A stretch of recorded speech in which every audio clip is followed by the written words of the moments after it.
Hello, New York Giants fans, and welcome to a new edition of the Valentine's Views podcast here on YouTube. Please like, share, and subscribe to support the channel. All right, your New York Giants end the spring portion of their offseason this week with 2 days of mandatory mini camp in East Rutherford, New Jersey. And I thought that would be a good opportunity for us to sort of look at some of the storylines that we've had this spring, some of the reporting that we've heard, and here to help me sort of break it all down with the Giants as we end the spring is good friend Patricia Traina of Giants on SI and Locked On Giants. Patty, welcome back to the show. Thanks, Ed. Good to see you again. You too. And see, I got that right, Patty. I got that right. Despite the misleading sign behind your head, I got it right. Man, I know. I'm gonna keep doing it. I'm gonna keep doing it. But you see, it's become a traditional part of having you on the show. Hey, did you know that I designed that logo? I did not. I did. Good for I you. had somebody create it. Well, I created it, and then I had somebody do the woodwork on it. There you go. That's why it stays there, because it's your design. Well, so that and I like the way how my things frame my head. So I mean, my head gets of the cover, my Locked On, and my Giants country stuff. But. I'm not taking any of the openings that you just left me, Patty. Smart. Because you know I'm yes, when I see yes. And I've also been married for a very long time, and I know. So anyway, Patty, let's talk about the New York Giants, the spring that they've had, training camp coming up in a few weeks. And what I kind of want to do today, I'm going to throw some questions at you in regards to some of the storylines, some of the things that we've learned. And I'm just going to ask you, to give your sort of true or false take on some of these questions. So let's start. The big thing with the Giants offensively, the only change that they made on offense, the only real change they made is at the quarterback position. Pretty much the 30th, 31st in the league the last 2 years, and they sort of put they sort of have laid the narrative out there that better quarterback play equals better offense, with everything else being equal, with everything else being the same. So the question is, true or false? It's clear that the Giants will get better quarterback play from Russell Wilson this year than they've had the last couple of years. I'm going to say true. I'm going to say true because I think in Russell Wilson, they have a quarterback that can do more of what Brian Dable, Mike Kafka, and the rest of the coaches who contributed to this system want to see from the offense. I mean, look, they've got some good speedsters. They've got Malik Neighbors, Jaylen Hyatt, Darius Slayton, Wan'Dale Robinson. All those guys can break the big one. But you need a quarterback to put the ball on the money so that those guys can pick up the chunk plays. And we have seen the last, I don't know how many years, the Giants have not been able to hit the deep ball on a consistent basis with the setup that they had. So Russell Wilson specializes in the moon ball. We've seen some of those passes in the OTAs that we've had access to. I think you're going to see the Giants stretch the field a little bit more. That's going to also help with loosening things up front for the run game. And I think the offense is going to operate a little bit more closely to, again, what Brian Dable probably envisioned it looking like. I would agree. Patty, I've been suppressing a laugh ever since you mentioned Wan'Dale Robinson's name in terms of the deep ball because of what Darius Slayton said the other day. I keep thinking about Darius Slayton saying, "Wan'Dale's mini legs be moving." Yeah, I go to that too, actually. Yeah. So that's just I can just picture. Of course, Wan'Dale's going to have to be asked about that. All good. Of course it is. Patty, you did mention a name that I want to ask you about. You mentioned when you were talking about wide receivers, you mentioned Jaylen Hyatt. Now, the Jaylen Hyatt's rookie season, we watched him in the spring, we watched him in the summer, and he looked farther ahead than I thought he would be. He looked like he was ready to come in, during training camp, whatever, and he looked like he was ready to come in and be a playmaker right away. That didn't happen. Last year, we saw Jaylen Hyatt work with the first team ahead of Darius Slayton most of the time in the spring and the summer. Once we got to the regular season, of course, Jaylen Hyatt hardly saw the field, and he caught 8 passes all year long. So here we are again with the Jaylen Hyatt hype train going a million miles an hour down the tracks, talking about Russell Wilson in the moon ball, and Russell Wilson, saying all kinds of nice things about Jaylen Hyatt, and Darius Slayton talking about the weight that Hyatt's gained and all of that. So Jaylen Hyatt, true or false, the hype train is actually going to take us somewhere this year. I think true. Hmm.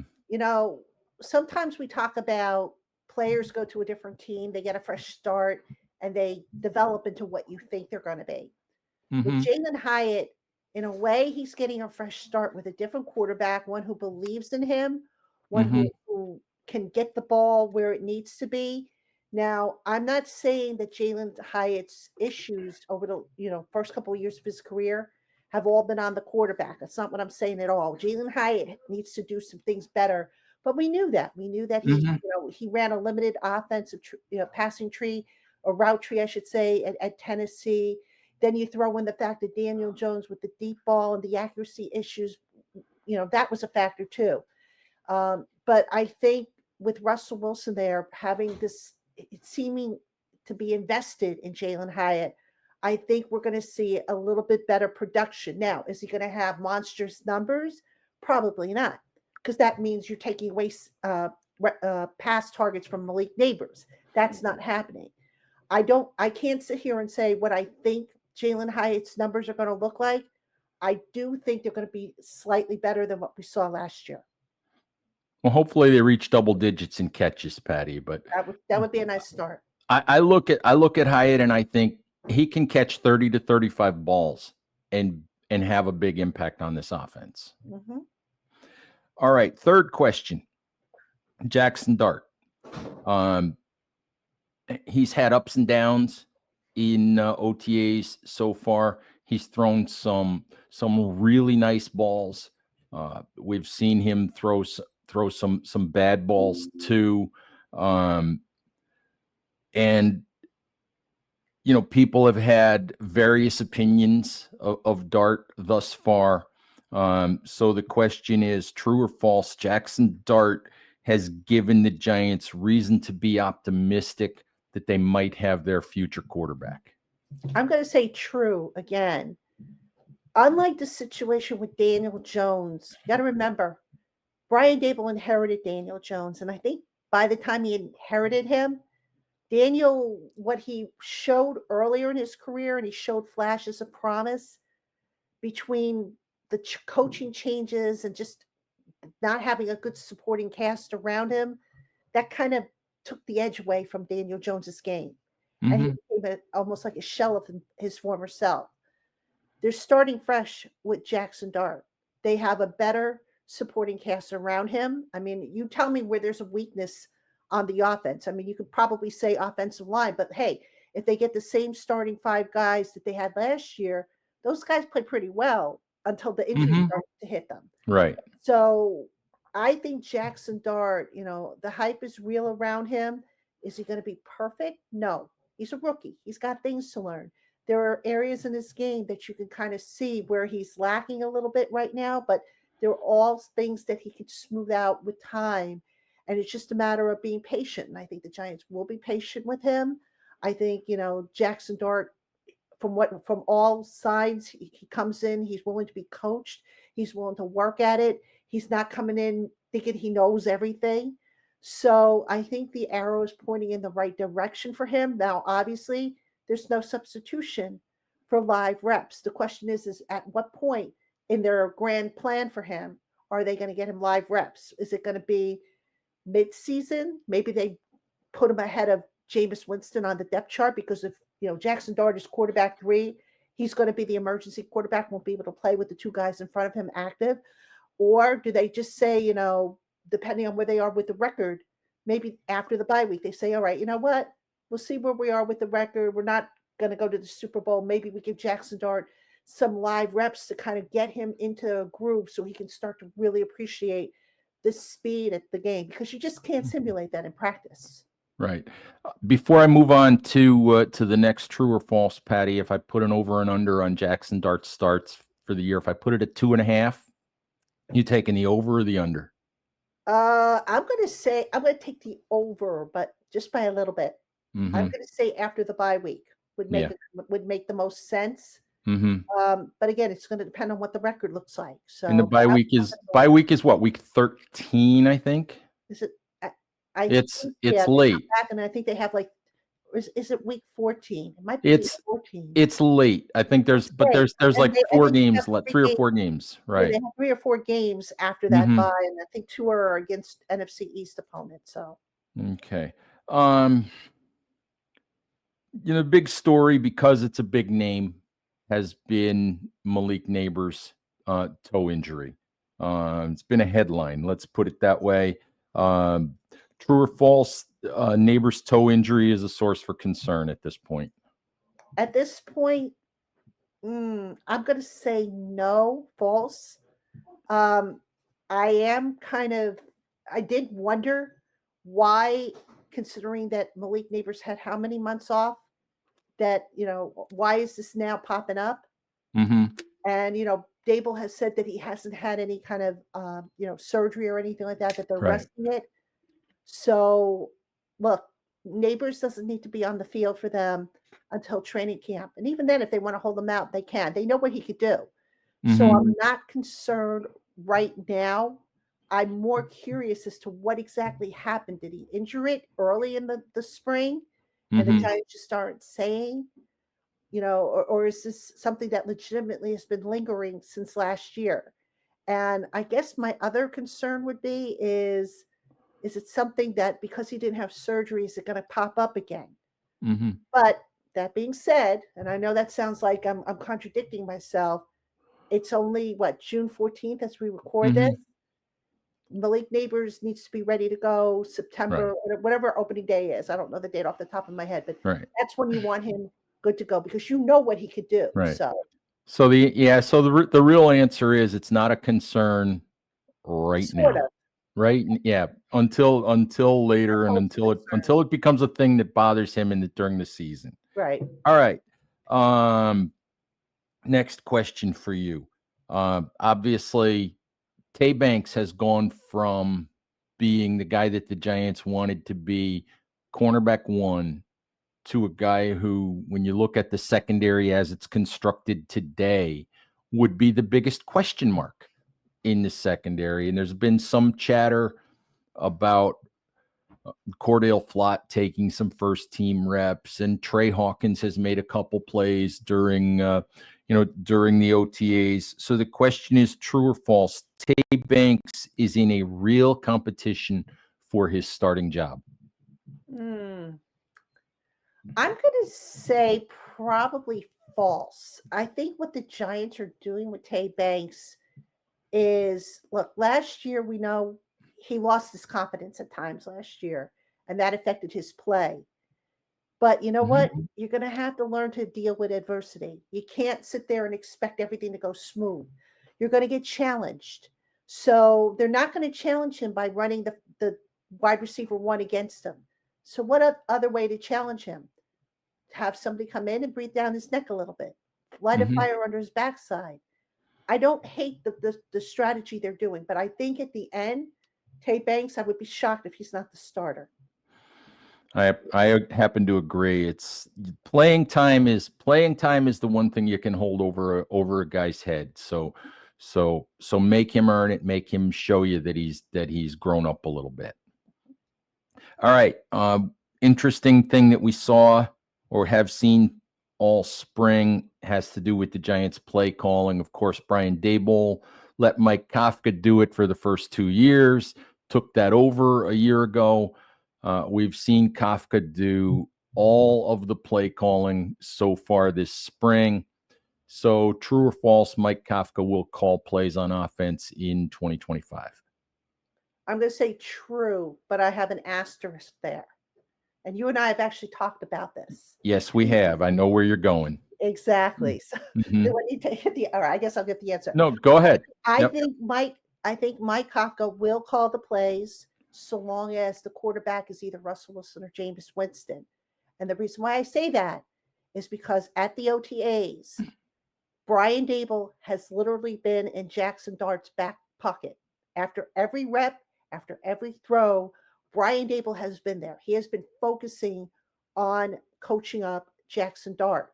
Meanwhile, on the other end of the field, you have Russ and you've got Jameis throwing the ball around. Mm-hmm. So you've got Kafka working with those two guys. I think what the plan is, and this is just my 2 cents here, I could be wrong. Kafka will get the play calling job to start the season. Once they flip the switch to Jackson Dart, assuming that they do, they're going to probably want to keep the voice consistent in his ear, and that voice will probably be Brian Dable. But now the asterisk, if you will, if the Giants are winning, then you don't want to upset the apple cart if you don't have to. But I think ultimately Brian Dable is going to be the one calling plays with Jackson Dart under center. Absolutely, and that is something you and I have talked about a little bit. It has been really interesting to see Brian Dable in a non-play calling role so far this spring. The one interesting thing that I think I may have said to you the last time I was out at a practice was, you watch Brian Dable move around the field, and you watch him, like you said, he's in Jackson Dart's back pocket. It just reminds me so much more of the 2022 version of Dable, where he was pretty much everywhere. He was kind of omnipresent. He was getting to know everybody. He was, he was popping in around the offensive line, around the defensive line. So I don't know. It he just reminds me so much more of the 2022 version of Dable. You agree with that? Oh, absolutely. And I think that's a good thing. I mean, look, last year, how many times did you and I in the press box, we talked about it, gosh, what, who's driving his decisions? He's relying more heavily up in the box.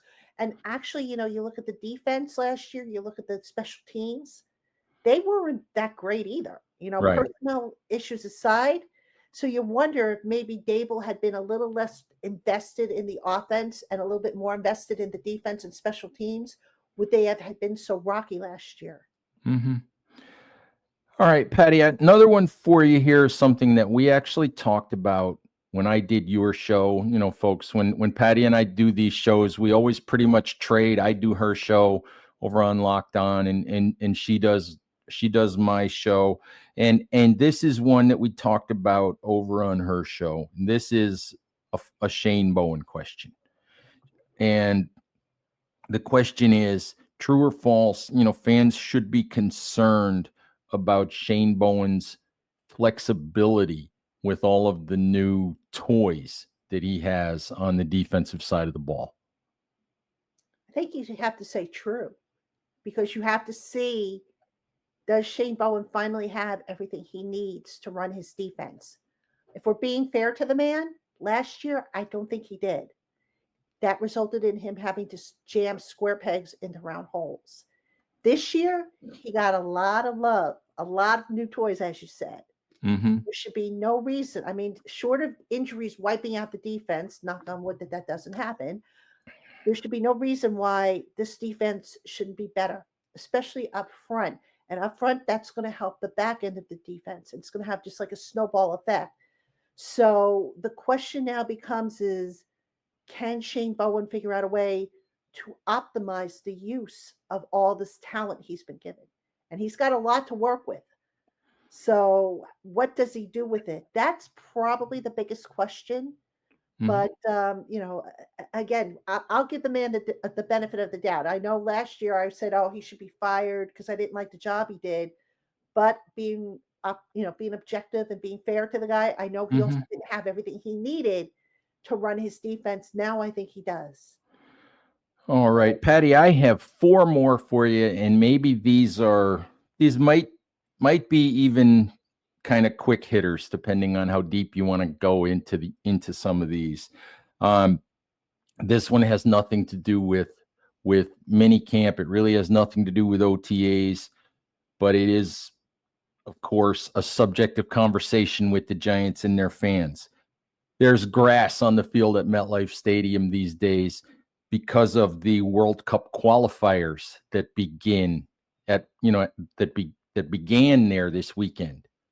And fans and Jermaine Illuminor and the NFLPA are all fired up about the grass. So true or false, the fact that there's grass at MetLife, for the World Cup proves that it would be feasible for the Giants and the Jets to use for football. I think it would be feasible, so I'll say true, but I also think it would be expensive. All right. Um, Now I disclaimer, I don't know a whole lot about soccer. I know they run up and down the field, they kick, they dive and they do all kinds of, fancy stuff. But I don't know if the equipment they wear, I would imagine they wear cleats. I don't know what kind of Right. cleats, but Mm-hmm. I don't think, and I could be wrong, I don't think it tears up the field quite like football and the cleats and the equipment they use. Mm-hmm. So, look, I saw the field and I was like, wow, too bad they can't have that on a full time basis. But here's the other thing right now, it's warm weather. Mm-hmm. So the grass becomes a little bit easier to maintain. If they were to switch to an all grass field, could they do it? Yes, it would be expensive probably. And then also, once you get into the colder months, when that field turns into like really hard, or if there's snow and now, how are you going to get the snow off the ground? You'd have to put the tarp down. I don't know. My guess is it would just be too expensive to maintain it. If you had one football team, you might be able to do it. I don't think with two football teams playing there. Plus, I don't know if they have college football games scheduled throughout the year at MetLife Stadium. I think they do, maybe at the beginning of the season. I'm not sure Right. what the schedule is. It's But then also a concert venue and well, the things like concerts that. would be done by the start of the season. So I'm not so much Mhm. concerned with that.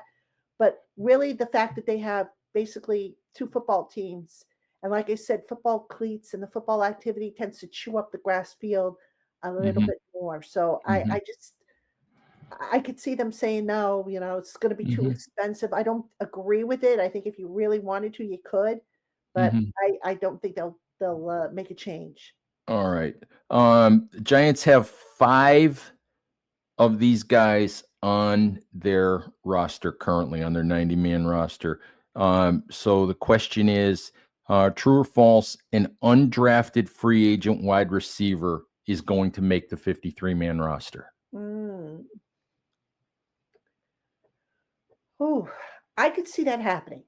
Yeah, I'll say true, and it's got to be based on what they do on special teams. Hmm. Um, I don't have the measurements in front of me, so I'm kind of working off of memory. But Bryce Ford Wheaton's roster spot could Hmm. be in jeopardy. Hmm. Could be pushed by one of these taller undrafted free agents. Hmm. It's going to come down to special teams because look, when you start getting to wide receiver 5 and 6, you better be Hmm. a special teams contributor, and that's what Absolutely. we need to see with these guys. Hmm. Yeah, it'll be an interesting competition for the last couple of wide receiver roster spots, no doubt about that. All right, Jameis Winston question for you. By the way, why haven't we gotten a Jameis Winston presser yet? We need a Jameis Oh, Winston presser, Patty. he is so on the top of my list of guys I want to talk to this summer. We need a Jameis. Oh, we need We it we need a desperately. daily dose of Jameis. That's what we need. A I'm daily dose telling of you. Jameis. I'm But Yeah. so the true or false question, Jameis Winston is going to end up with the New Orleans Saints. Oh, I think that's false. No I way. agree. Initially I thought, okay, yeah, it makes sense, and I can see where it makes sense. But look at how the contracts are structured. Hmm. Russ is only here for 1 year. Mm-hmm. Jameis is here for 2 years. Mm-hmm. Jameis is going to probably be the one standing on the sideline with Jackson Dart, helping him when the calls come in, what they're Mm-hmm. seeing. Why would you take that out of the equation? So, Right. from next year, the assumption is that Jackson Dart will be quarterback one. Wouldn't you want to have the same veteran voice there, especially as he now takes the next step? Jackson Dart takes the next step in his development. So I don't see that happening. Look, I got slammed up for suggesting this, but if you want to talk about a potential trade candidate, Tommy DeVito. Now people are going to say, what are they going to get for Tommy DeVito? They're not going to trade Tommy DeVito. And the point I made in a show of mine a couple weeks ago, you have the Saints, and I'm trying to think who the other team was. I said there was another team. I can't remember who it was off the top of my head. It's not the Steelers now because the Steelers got Aaron Rodgers, but there's a thing known as the waiver wire order. And Tommy DeVito, I get it. He's not going to bring in a day one or a day two pick. But if you're desperate and you need a quarterback who has experience and who's won a couple games and who could maybe serve as a placeholder, would you like to take the gamble and say, oh, I'll get him off waivers? Or do you want to say, you know what, I'm not messing around, I'm going to bring him in? So that's why I think that maybe there's a world in which Tommy DeVito could be a trade candidate. I don't think it will happen, but I could see where maybe it could happen based on the waiver wire concept and all that. They need more quarterbacks in Cleveland, Patty. I know. and that absolutely makes sense because Tommy DeVito fans don't want to hear it, but you can see it in the reps that have been doled out in OTAs so far in the practices that we've seen. Tommy DeVito is not making the 53-man roster. He's not. It's not happening. So, and the question becomes, can you pass him through waivers and get him to the practice squad? Do you want to? Which you might, just to have that fourth quarterback who knows your system, on the roster, available to you if you happen to need him. But my guess is he probably doesn't get through waivers. No, I don't think he would either. So and that's why I say if you can get even if you get a 7th round pick, then you get something. Better than nothing, considering that the Giants don't have any comp picks coming to them next year. So if you could get something for him, wouldn't it be worth looking into? Sure, you ask, and if you don't get anything, you don't get anything. But you ask. So, all right, Patty, last one for you. I couldn't let this go by without throwing in a question about everybody's favorite New York Giants offensive lineman. So, true or false? Our buddy Evan Neal will be a starting guard for the Giants in 2025. That's kind of hard to say, only because we have not seen him with the pads on at guard. Mm-hmm. I'm gonna defer on that one because I don't want to say true. My guess is probably not. But what I will say, what I have found interesting about what they're doing with Evan Neal, most of his reps have come at left guard, and again, you and I talked about this at one of the OTAs. Are they maybe thinking, okay, you know what? Maybe if Evan Neal shows the progress, we put him at left guard. We move John Runyon Jr. to right guard, which was the spot, if you remember, John Runyon Jr. talked about preferring. And then Van Roten, we leave as our interior swing guy because Van Roten can play guard or center. And then, of course, you've got Jake Kubas, who could also, who they're cross-training at center, but who's been working mostly at guard. So I wonder if that's maybe what their thinking is. But I'm not ready to say that, yes, Evan Neal is definitely going to be in the starting lineup at guard. I think, as a run blocker, he does it with the best of them. It's the pass pro. And, having listened to what Van Roten said when I asked him about, playing inside in a phone booth and is it easier, that gave me some pause as to whether or not Evan Neal's going to have the feet to really, handle the inside guys, those more athletic, defensive linemen. Yeah, GVR didn't like that question, Patty. He didn't like that question when you asked him. He Well, I think he gave me a great answer. Well, he gave you a great answer, but he took exception to the idea that it was easier to play inside. I didn't say it was. I said to him, "That's a common." I think I said something about it's a common belief or something like that. Right. But Yep. anyway, Yeah. No, anyway, Patty, I think that's all the questions that fit into my notebook for you today. So small. I think small notebook. Yep.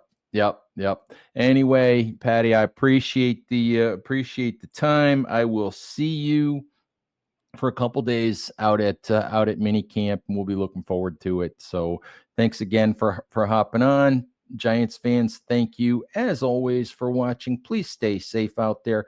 Take care of each other, and we'll talk to you soon. Bye-bye.